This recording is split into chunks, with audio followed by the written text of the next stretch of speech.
Hello everyone, welcome to my channel Bihar board परीक्षा और आप देख रहे हैं बीबीपी हेल्प। तो दोस्तों आज का क्लास में हम लोग देखने वाले हैं चैप्टर 3। तो यहाँ पर 2 हो चुका है। चैप्टर 3 जो आपका है सामाजिक इतिहास महाभारत के संदर्भ में, ये क्लास 12th का हिस्ट्री है चैप्टर 3। अगर इससे पहले अगर आप लोग 1-2 को नहीं देखे हैं तो डिस्क्रिप्शन में लिंक है, और आपको अगर डिस्क्रिप्शन में लिंक नहीं मिलेगा तो आप लोग चैनल में जाकर के देख सकते हैं। और सबसे पहले मैं कहना चाहूँगा अगर आप लोग टेलीग्राम में नहीं जुड़े तो टेलीग्राम में जुड़ जाना, क्योंकि टेलीग्राम में जुड़ने से आप लोगों को बहुत फ़ायदा है, क्योंकि कब क्लास होती है, कब कौन सब्जेक्ट का क्लास होगी, बिहार बोर्ड से रिलेटेड न्यूज़ से लेकर अपडेट, सारी अपडेट मैं वहीं पर दे रहा हूँ। सो इसीलिए आप लोग टेलीग्राम में जुड़ जाना। मैं डिस्क्रिप्शन बॉक्स में लिंक दे दूँगा और जो है कमेंट में भी पिन कर दिया हूँ, जा करके देख लो और ज्वाइन हो जाओ। तो चलिए सबसे पहले हम लोग सब्जेक्टिव क्वेश्चन को देखेंगे और बाद में जो है हम लोग ऑब्जेक्टिव को करेंगे। तो सब्जेक्टिव क्वेश्चन हमारा क्या क्या है और देखेंगे। चलिए आप लोग देखते हैं। अब यहाँ पर देखिए हमारा क्वेश्चन है, ये फर्स्ट ही मानेंगे हम लोग क्योंकि ये काफ़ी इंपॉर्टेंट है। आप अगर आप क्वेश्चन को देखिएगा, क्वेश्चन पेपर को ये बार बार पूछा जा चुका है इस चैप्टर से। सो इसी को मैं लेकर आया हूँ। आप लोग को वो प्रश्न पढ़ना चाहिए जो इंपॉर्टेंट है और समझ जाना चाहिए, क्योंकि आप इस तरह का आएगा तो एग्जाम में लिख पाएंगे। देखिए, प्राचीन भारत में वर्ण व्यवस्था पर प्रकाश डालिए। तो ये वर्ण व्यवस्था कैसा था प्राचीन भारत का? देखिए यहाँ पर क्या है आंसर में, प्राचीन भारत में वर्ण व्यवस्था निम्न प्रकार थी। देखिए, ब्राह्मणों का किस तरह का था, क्षत्रिय का, उसके वैश्य का, शूद्र का किस प्रकार से था, देखते हैं हम लोग। ब्राह्मणों का कैसा था? ब्राह्मणों का कार्य था अध्ययन करना, वेदों की शिक्षा, उसके बाद यज्ञ करना और करवाना था, तथा उनका काम दान देना और लेना था। ठीक है, तो हम लोग ने देख लिया कि ब्राह्मण लोग क्या क्या करते थे, वेद पढ़ते थे, उसके बाद यज्ञ करते थे और कराते थे, उसके बाद दान देना और दान लेना था। ठीक है, उसके बाद दूसरा है क्षत्रिय। तो क्षत्रिय लोगों का क्या काम था? देखिए यहाँ पर क्षत्रिय का काम युद्ध करना, लोगों को सुरक्षा प्रदान करना, न्याय करना, वेद पढ़ना, यज्ञ करवाना और दान दक्षिणा देना। तो सेम जो है कंडीशन यही इन लोग का भी था, क्षत्रिय का और ब्राह्मण का। लेकिन ब्राह्मण का क्या था, युद्ध नहीं करना था। ठीक है, उसके बाद अब देखते हैं क्या वैश्य का। ठीक है, वैश्य का क्या था, यानी क्षत्रिय का अंतिम 3 कार्य वैश्य के लिए भी थे, साथ ही उनमें कृषि, गौपालन और व्यापार का कार्य भी अपेक्षित था। ठीक है, यानी वैश्यों का क्या था, यानी इस सारे काम देखिए कि यानी उन लोगों से क्या करते, कृषि, उसके बाद गौपालन यानी जो गाय था उसका पालन, उसके बाद व्यापार का कार्य भी करता था लेकर। ठीक है, अब जो शूद्र का काम देखिए, शूद्र का काम क्या होता था, मेनली शूद्र का काम जो है यानी शूद्र के लिए मात्र एक ही जीविका, तीनों की सेवा करना, यानी ब्राह्मण का सेवा करना, क्षत्रिय का, उसके बाद वैश्य का सेवा करना शूद्र का काम था। ठीक है, ये तीनों लोगों का काम क्या था, सेवा करना था। तो हम लोगों ने देख लिया कि किस तरह का जो है यानी प्राचीन में वर्ण व्यवस्था था। अब देख लिया, अब देखते हैं यहाँ पर काफ़ी इंपॉर्टेंट ये भी है, कह रहा है कि महाभारत में वर्णित विवाह के प्रकारों का वर्णन कीजिए।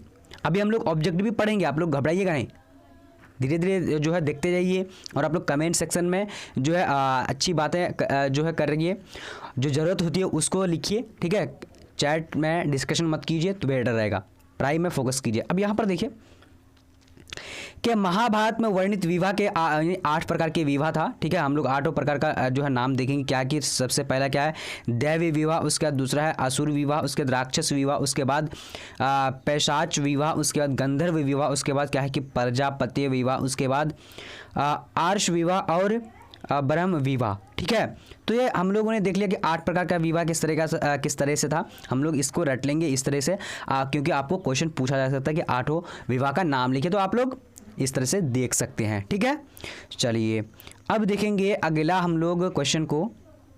अब यहाँ पर देखेंगे हम लोग, ये अगला प्रश्न है, वैदिक काल में आश्रम व्यवस्था पर प्रकाश डाला है। वैदिक काल यानी वैदिक काल में क्या था कि यानी आश्रम व्यवस्था था, तो उस पर प्रकाश डालने के लिए बोल रहा है। यहाँ पर 5 नंबर का आपको प्रश्न को हल करें। अगर ये प्रश्न आपको पूछ दिया जाए, अगर इस तरीके से लेंगे तो 5 नंबर आप ला सकते हैं। ठीक है, तो हम लोग बाद में अभी ऑब्जेक्टिव करेंगे, घबराइएगा नहीं। ठीक है, आप लोग ध्यान से देखिए। अब यहाँ पर देखिए आंसर को हम लोग समझते हैं, ऐसा नहीं कि हम लोग पढ़ेंगे, समझना है हम लोगों को।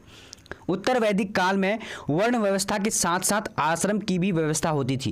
यानी वर्ण व्यवस्था के बारे में हम लोग पढ़ लिए, अब क्या पढ़ेंगे आश्रम व्यवस्था के बारे में। तो आश्रम व्यवस्था भी था।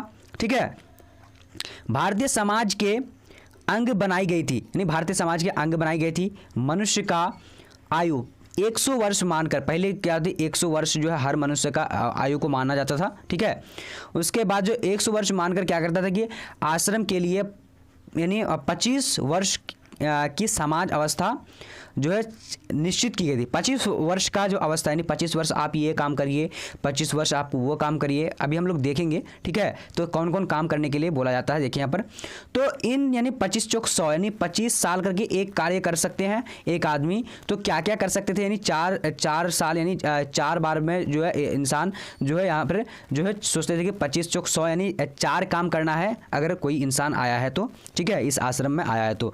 अब यहाँ पर देखिए पहला है ब्रह्मचर्य आश्रम। तो ब्रह्मचर्य आश्रम मतलब इसमें 25 वर्ष तक का था।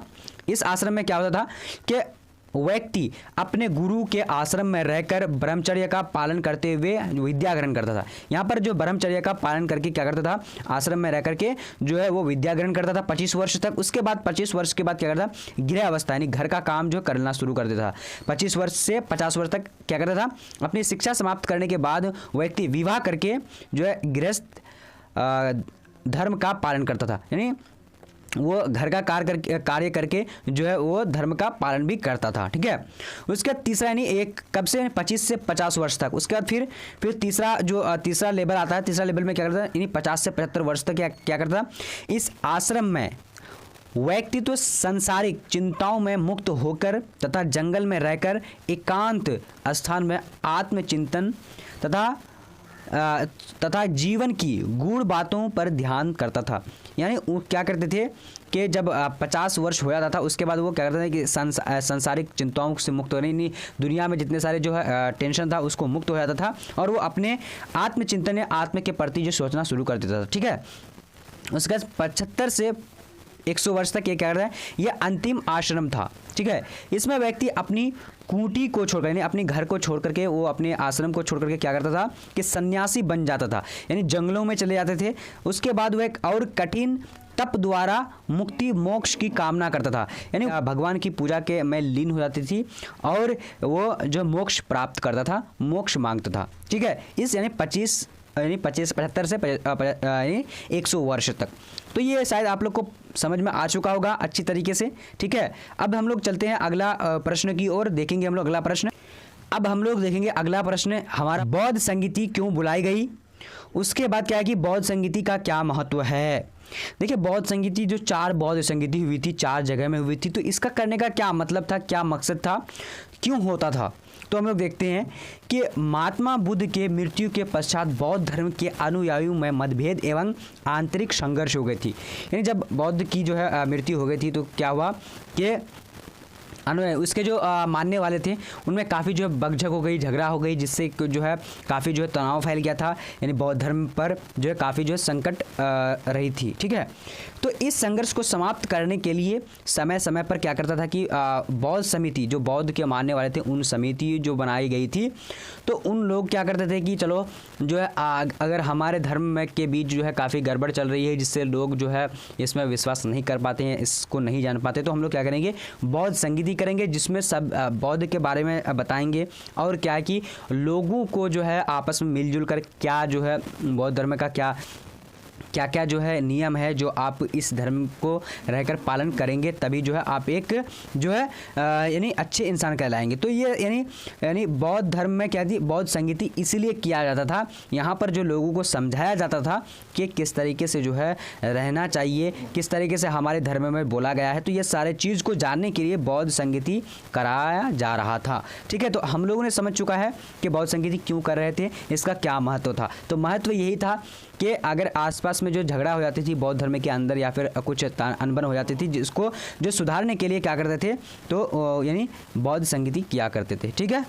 अब हम लोग यहाँ पर देखते हैं ऑब्जेक्टिव क्वेश्चन, ये चैप्टर 3 का है, तो देख लेते हैं कि कौन कौन सा चैप्टर जो इस चैप्टर में, ज़्यादा बड़ा चैप्टर नहीं है, इसमें जो कुछ ही क्वेश्चन जो है इंपॉर्टेंट था वो हम लोग पढ़ चुके हैं और इसके बाद जो है और भी हम लोग इंपॉर्टेंट क्वेश्चन पढ़ेंगे। जो एक जो है 5 नंबरिया वाला जो क्वेश्चन रहेगा बस एक ही सेपरेट वीडियो में बना करके आप लोग को दे दूंगा उसमें, ठीक है। अब यहाँ पर हम लोग ऑब्जेक्टिव को पढ़ लेते हैं, बहुत ज़रूरी है ये सारे प्रश्नों को पढ़ना।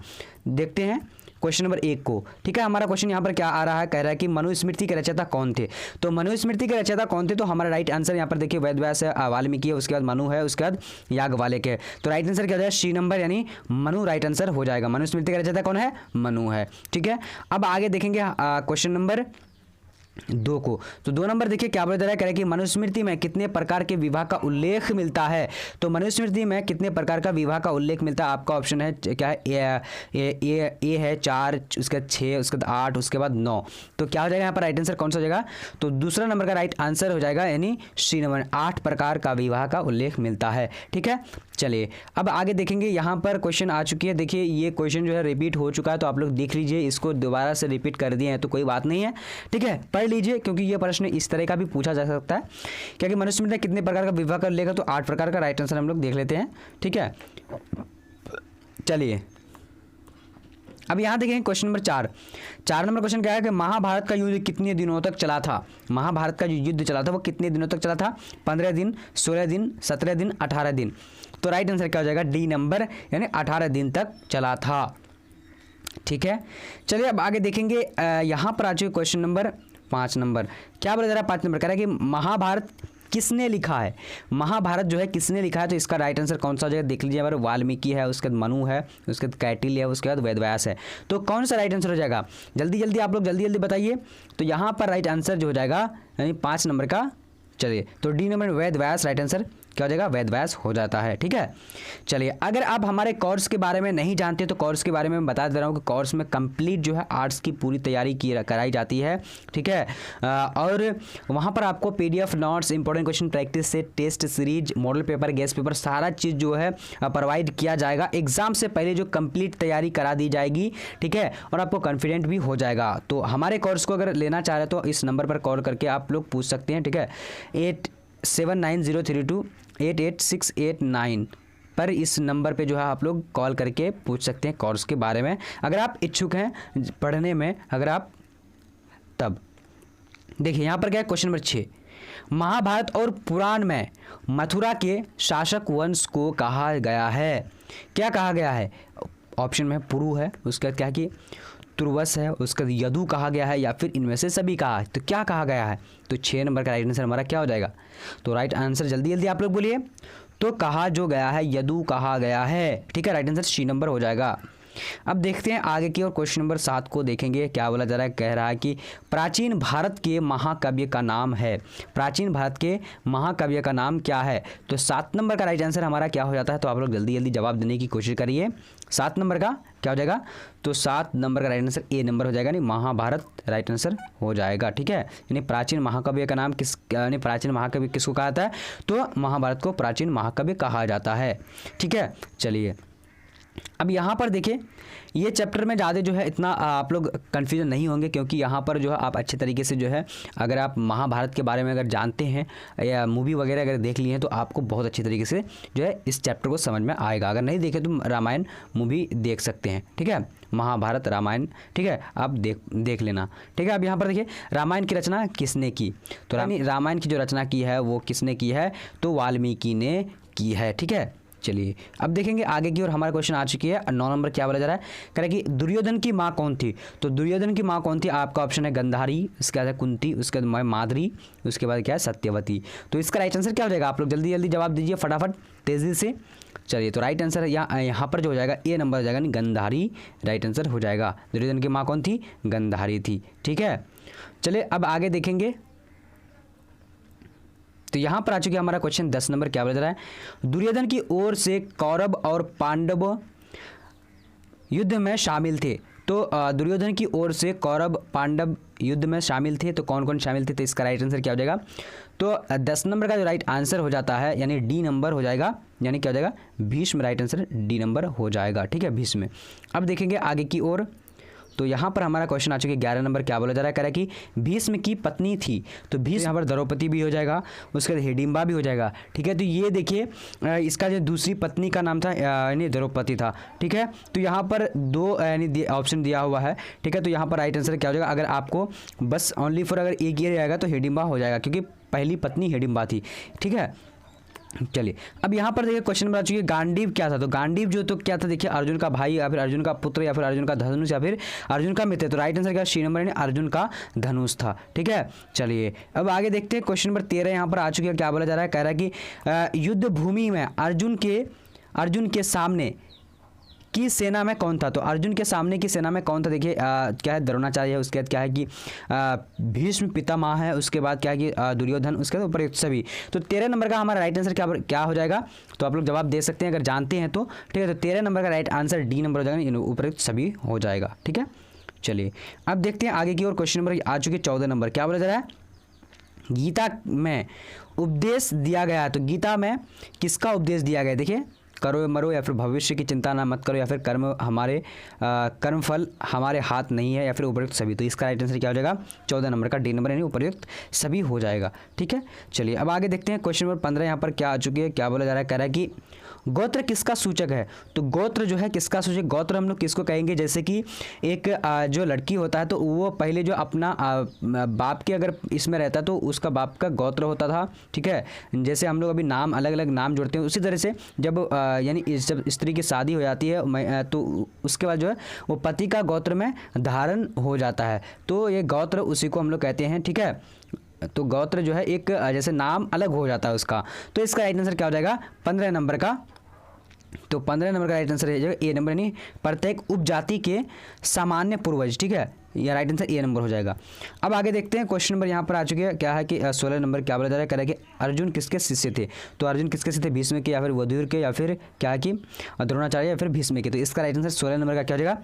तो 16 का राइट आंसर सी नंबर यानी द्रोणाचार्य हो जाएगा, द्रोणाचार्य। ओके, ठीक है, अब आगे देखते हैं। क्वेश्चन नंबर 17 नंबर क्या बोला जा रहा है, कह रहा है कि निम्न में से किस संत ने गीता पर टीका मराठी में लिखा? तो इसका 17 नंबर का राइट आंसर क्या हो जाएगा? 17 का राइट आंसर डी नंबर यानी मानेश्वर राइट आंसर हो जाएगा, मानेश्वर। ओके, ठीक है, अब आगे देखते हैं। क्वेश्चन नंबर यहाँ पर आ चुका है 18 नंबर। क्या बोला जा रहा है, कह रहा है कि क्षत्रिय शब्द का साहित्यिक अर्थ है। तो क्षत्रिय शब्द का साहित्यिक अर्थ क्या है? तो राजा या फिर लड़ाकू या फिर रक्षक या फिर क्षेत्र राज्य या क्षेत्र पर अधिकार। तो इसका राइट आंसर 18 नंबर का डी नंबर नहीं, राज्य या क्षेत्र पर अधिकार। ठीक है, चलिए अब आगे देखते हैं। क्वेश्चन नंबर 19 नंबर क्या बोला जा रहा है, कह रहा है कि अम्ब अंबालिका किसकी पत्नियां थी? तो अम्ब अंबालिका किसकी पत्नियां थी? तो इसका राइट आंसर बी नंबर हो जाएगा, यानी विचित्र वीर्य राइट आंसर क्या हो जाएगा? B number. ठीक है, चलिए अब आगे देखते हैं। क्वेश्चन नंबर यहाँ पर आ चुके हैं 20 नंबर। क्या बोला जा रहा है, कह रहा है कि घटोत्कच किसका पुत्र था? तो घटोत्कच जो था ये किसका पुत्र था? तो इसका राइट आंसर डी नंबर हो जाएगा, यानी भीष्म का। ठीक है, भीष्म का राइट आंसर हो जाएगा। अब देखते हैं आगे की और। क्वेश्चन नंबर यहाँ पर आ चुकी है 21 नंबर। क्या बोला जा रहा है, कह रहा है कि गंगा पुत्र किसे कहा जाता है? तो गंगा पुत्र किसे कहा जाता है? तो 21 नंबर का राइट आंसर क्या जाएगा? सी नंबर यानी भीष्म को गंगा पुत्र कहा जाता है। अब आगे देखते हैं। क्वेश्चन नंबर आ चुके 22 नंबर। क्या बोला जा रहा है यहाँ पर, कह रहा है कि कर्ण की माँ कौन थी? तो कर्ण की माँ कौन थी? तो इसका राइट आंसर कुंती है ऑप्शन में, गंधारी, उसके बाद मातरी है, उसके बाद सत्यवती। तो इसका 22 का राइट आंसर ए नंबर हो जाएगा, कुंती। कर्ण की माँ कौन थी? कुंती थी। ठीक है, अब यहाँ देखिए क्वेश्चन नंबर आ चुकी है 23 नंबर। कर्मवादी का रास्ते माँ फलेशु कदाचन श्री भगवत गीता में किस अध्याय में वर्णित है? तो ये काफ़ी इंपॉर्टेंट है। ये जितना अगर आप अच्छी तरीके से याद रखेंगे तो ये काफ़ी इंपॉर्टेंट है, क्योंकि ये हर बार लगभग पूछा जा रहा है। तो इसका राइट आंसर क्या है? 23 नंबर का। तो बी नंबर ने द्वितीय अध्याय में वर्णित है, द्वितीय अध्याय में इसका बात लिखी हुई है। अब यहाँ पर देखिए क्वेश्चन नंबर आ चुके हैं 24 नंबर। मानव जीवन के संपूर्ण जीवन को कितने आश्रमों में बांटा गया है? तो किसने आश्रम में बांटा गया था? हम अभी आप लोगों को बताए थे कि कितने आश्रम में? 4 आश्रम में बांटा गया था। ठीक है, तो यहाँ पर क्या है? सी नंबर में 4 आश्रम में बांटा गया था। यानी पहले के ज़माने में क्या कहते थे, यानी जो महाभारत का युग था उस युग में 100 वर्ष का यानी लोगों को माना था कि लोग 100 वर्ष तक रह सकता है। तो 100 वर्ष में 25 वर्ष जो अलग जो है यानी जीवन होता था, फिर 25 वर्ष अलग जीवन का, फिर 50 मतलब 25 अलग का, यानी 4 भागों में बांटा गया था। तो हम लोगों ने सबसे पहला क्वेश्चन वही पढ़ा था। तो आप लोग आज क्या किए कि आज जो हम लोग क्या किए 24 जो इंपॉर्टेंट क्वेश्चन पढ़े और सब्जेक्टिव क्वेश्चन जो पढ़े थे। ये चैप्टर बहुत ही जो शॉर्ट चैप्टर है, इसमें आप लोग को जो समझ जाएंगे तो काफ़ी ईजी है जो मैं आज लेकर के आया हूँ। ठीक है, अगर आप हमारे कोर्स में आना चाहते हैं, सभी सब्जेक्ट की अच्छी तरीके से तैयारी करना चाह रहे हैं, जैसे कि आप इंग्लिश हो गया, हिंदी हो गया, और उसके बाद अगर आप उर्दू स्टूडेंट उर्दू हो गया, उसके बाद psychology, sociology, home science, economics, history, geography, pol science, सारे सब्जेक्ट का आपको PDF notes, important question practice से, टेस्ट सीरीज और मॉडल पेपर, गेस्ट पेपर, सारा चीज़ मिलने वाला है। उसमें जो कंप्लीट तैयारी आपकी हो जाएगी। ठीक है, तो तो यहाँ पर आप जो है इस नंबर पर कॉल करके आप लोग जो है ले सकते हैं 7903288689 पर। ठीक है, तो चलिए आज का हम लोग क्लास इतना ही तक रहा। अगर वीडियो अच्छा लगे हो, क्लास अच्छा लगे तो लाइक करना और शेयर करना सभी स्टूडेंट को। तो चलिए, और डिस्क्रिप्शन जांच करना बिल्कुल मत भूलना, क्योंकि डिस्क्रिप्शन में आप लोग को सारा चीज़ दिया जाता है, वहाँ पर लिंक दिया जाता है। ठीक है, तो सारा चीज़ देख लेना। ओके।